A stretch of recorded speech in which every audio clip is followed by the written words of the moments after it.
कहीं कर्म को बताया। अब देखो वैसे दुख के तीन कारण बताएं, काल, कर्म और स्वभाव। ये शास्त्र की बात। काल, कर्म और स्वभाव। एक तो व्यक्ति दुखी होता है काल से, समय, काल माने समय। समय खराब आ जाता है, आदमी दुखी हो जाता है। लेकिन काल से दुखी आदमी सुखी हो सकता है। 2.5 साल या 7.5 साल निकल गए, उसके बाद सुखी, क्योंकि शनि की दशा उतर गई, अब ठीक है। दूसरा कर्म से दुखी होता है। कर्म, खराब कर्म करोड़ा वह तो दुख तो भोगना ही पड़ेगा। क्यों?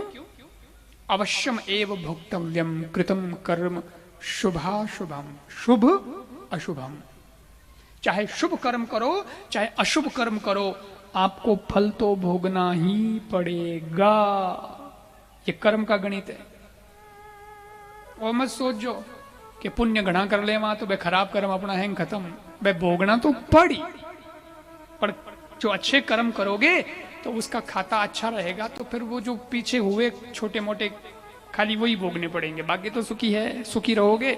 इसलिए कहते हैं अच्छे ही अच्छे कर्म करो, अच्छे अच्छे कर्म करो। तीसरा कारण है स्वभाव।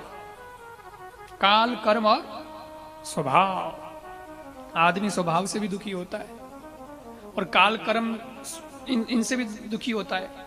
काल से भी दुखी होता है, कर्म से भी दुखी होता है, स्वभाव से भी। लेकिन स्वभाव से दुखी होता है, उसमें फर्क है। काल से दुखी आदमी सुखी हो सकता है, कर्म से दुखी आदमी सुखी हो सकता है, पर स्वभाव दुखी हुए बुझो को कभी सुखी को नहीं हुए।